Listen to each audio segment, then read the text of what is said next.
আমি কেনবা ভবে বেঁচে আছি আমার মরণ হইল না ওরে আমি কেনবা ভবে বেঁচে আছি আমার মরণ হইল না আমি কেনবা বেঁচে আছি আমার হইল না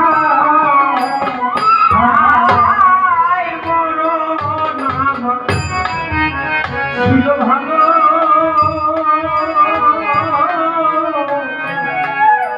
বেঁচে থেকে আমার কি লাভ হইল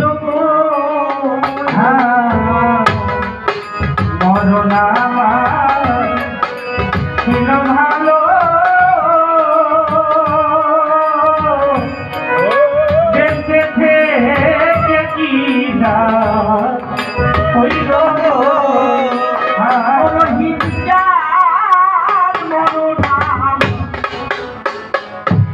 ছিল ভালো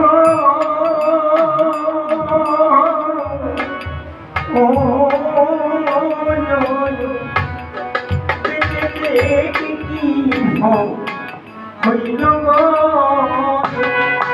ওই যেদি ছেড়ে গেল নয়নের জল থামে না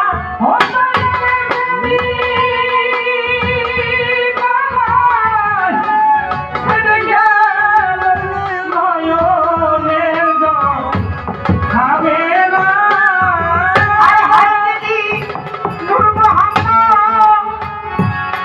ছেড়ে গেল নয়নের জল আমি নারে বাজার নয়নের জল আমি নাই আমার মরণ হইল না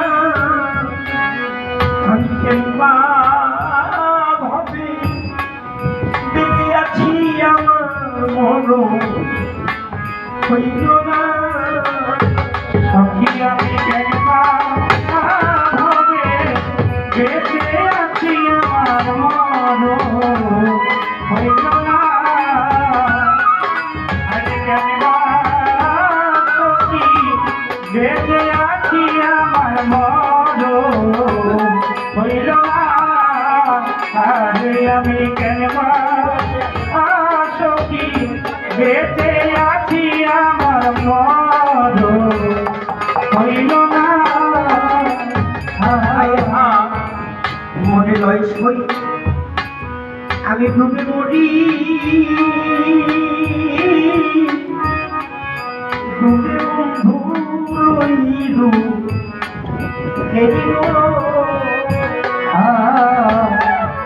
মনে লয় সই ডুবে মরি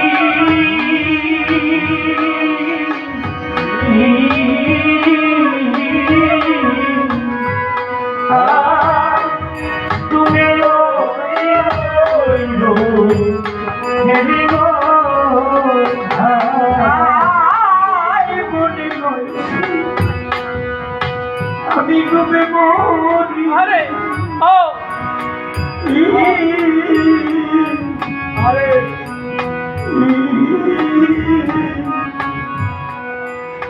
ডুবে যার যার মুর্শিদে রইল ওই ডুবে ওই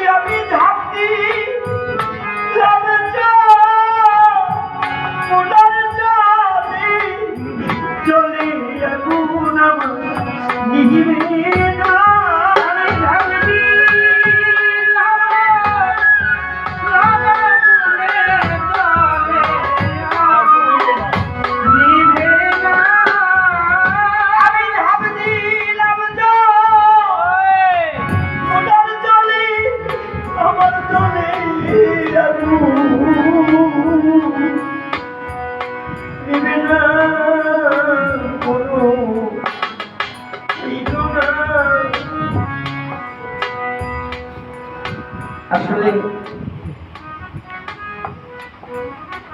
আমার বংশের মধ্যে কোনো শিল্পী নেই দাদা। আমার দাদা গান করতো, সারিন্দা বাজার। দাদা মারা যাওয়ার সময় আমার মারে ডাক দিয়ে বলেছে, মা আমি তোর একটা ক্ষতি করে গেল। মায়ের কয় কেমন? কয় আমি যেমন দেশ বিদেশ ঘুরু, আমার নাতি ওরকম দেশ বিদেশ ঘুরু, আমি এই ক্ষতিটা তোর করে গেল। আমার দাদা মারা যাওয়ার 7 দিন পরে হঠাৎ আমার কানের মধ্যে কানের সর্দি লাগছে। আমার বয়স 6 বছর। গানের প্রতি এত পাগল হইলাম, গান শিখতেই হবে। ওই যে মন্ত্র দিয়ে গেছে, গান যখন শিখলাম, আমার চাচা, বড় চাচা, সে ছিল চর্মনায় মরি। ওই ছোট খালি বাড়ি থেকে বাইর করে দিয়েছে। আজকে 28 থেকে 30 বছর আমি বাড়ি বাড়ি। আমার চাচা মারা গেছে, কিন্তু আমার চাচা যখন মারা যায়, এই মারা যাওয়ার 1 থেকে 1.5 মাস আগে সে আমার গান শুনে তার কোমর বসে একদিন হঠাৎ করে ডাকতেছে, কে তুই বলে গান গাস? আমার বাবাই যে গান গাইছে, তুই কি গান জানো? আমি কই চাচা আমি তুই গান জানি না। আমার দাদার মুখে আমি একটা গান শুনতাম, আমি পাঞ্জুরাবা কোথায় যাব রে দয়া, আমার মরার কান্দি দয়াল আমি কোথায় যাব। আমি এই গান শুনতাম। আমি ছোটকাল থেকে বাহিনী তাই অনেক সময় আমার ভেতর থেকে চলে আসে। এই জন্যই যে আজকে আমি যে গান গাই, আমার বংশের কেউ তারা মাইনা নিতে চায় না এবং মাইনা আজও পর্যন্ত নেয়। আমার দুঃখখানি একটা জায়গায়, যে তুমি যে আমার এই দেশের দেশি করে গেলা, তবে আমার এই সাগরের মধ্যে তুমি এক ফেলাই গেলা। কারণ তুমি যেই দেশের প্রেমিক ছিলা, তোমার মুর্শিদ কেবলা ছিল সালাল ফকিরের একজন আমলার, যার নাম হায়দর ফকির। তাহলে তুমি আমার এই পাগল ফকির বানায় গেলা। যদি আমি ওইভাবে নাই থাকতে পারি, তবে তুমি আমার এই জিনিস দিলাম। সখিরে পরিবার আছে বাকি, রহিম চিস্তি পুরা ছায়ার পুরি পরিবার কি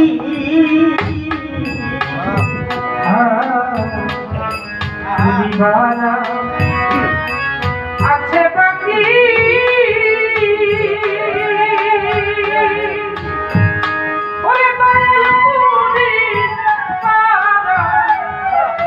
আছে বাকি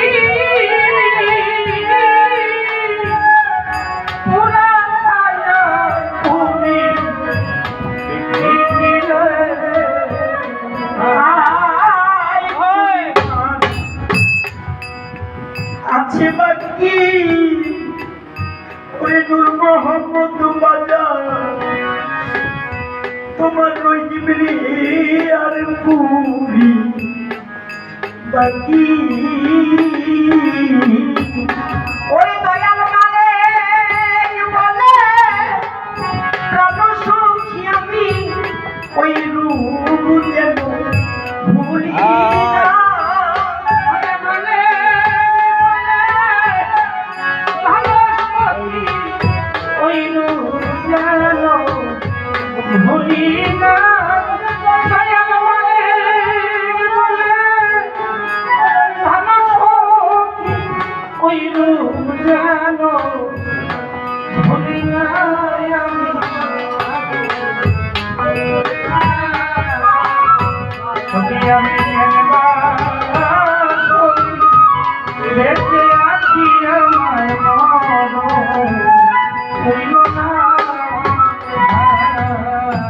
তবে বাজান, এই দরবারে বসে আমি একটা কথা বলে যাই। আমি 6 বছর বয়সে মরে গেছি।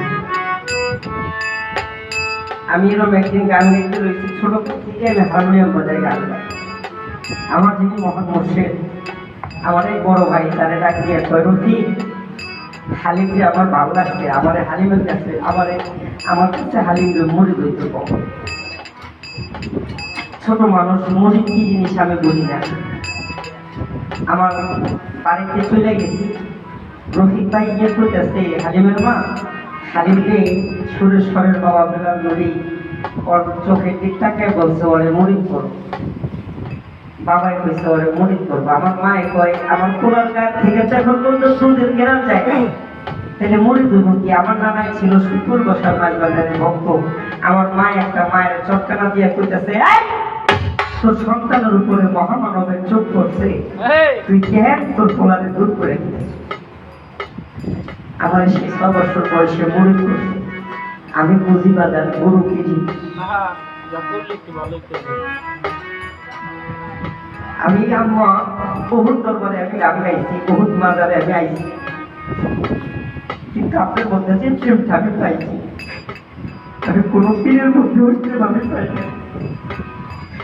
অর্থ এক জিনিস, আর বিরানি আর ভালোবাসা আল্লাহ নবীর রহমত অর্থ দিয়ে কখনো আল্লাহ নবী হওয়া যায় না। আল্লাহ নবী হতে হলে বন জঙ্গল লাগে। কিন্তু এই দরবারে এসে আমি একটা জিনিস দেখছি, এই দরবারে আদবের পর খেলাম আছে। আদবে হয় আউলিয়া, আর বেদবের কোনো বক্তৃতা হয় না। এই দরবারে যারা ভক্ত, আপনাদেরকে একটা হাত জোর করে কথা বলে যায়, আমি হালিম দামান এখান থেকে মরে যেতে পারি, গুরুর সামনে কখনো আসন দিয়ে বসবেন না। এতে বেদনের পর খেলাফ হয়। আপনি গুরুর সামনে, মুর্শিদের সামনে যত আজিজি বিনতি নিয়ে বসতে পারেন, ততই আপনার জন্য মুক্তির পথ খোলা হয়ে গেছে। আর যতই আপনার ভিতরে গরিমা নিয়ে আপনি বলবেন, যতই আপনার গরিমা নিয়ে আপনি কাজ করবেন, মনে রাখবেন আপনার জীবনে পূর্ণ যা কিছু আছে তা আস্তে আস্তে আস্তে আস্তে করে শেষ হয়ে গেছে। এই কথাটা আমি বলতাম না, কথাটা কবি ভাই উদ্দেশ্য করে বলছি। কবি ভাই, হায়াত মত বলা যায় না। আপনার একটা কথা এখানে আসছি আমি, খালি বলছি ভাই অসুস্থ, তোমাদের শুনি টাকার দিকে, কিন্তু তাকাইছি আপনার ভালোবাসার দিকে। যদি আমি হালিম দেওয়ান সঠিক সম্পূর্ণ জ্ঞান যদি আমি আপনার মাঝে না দিয়ে দিতে পারি, সেটার জন্য আমি হালিম দেওয়ান দায়ী থাকবো, আপনি না। গুরু যদি হয় বেশারনন্দন, তাহলে তোমার কাছে মনে রেখো সে প্রকৃত পবন। আমার সুরেশ্বরী কেবলা কাবা, যার একজন খলিফা হচ্ছে আপনাদের এই দক্ষিণবঙ্গের মধ্যে, যার নাম হচ্ছে ইয়ারউদ্দিন খলিফা। এই ইয়ারউদ্দিন খলিফার মুর্শিদ কেবলা হলো হযরত জান শরীফ শাহ সুরেশ্বরী। সেই জান শরীফ শাহ সুরেশ্বরী তার নূরে হক গ্রন্থে নূরের মধ্যে লিখে গেছে, মুর্শিদ যদি খাস হয় তবে ভক্তি করো তাই, দিলে ভক্তি পাবে মুক্তি, সেই ভক্তি তোমার জান্নাত।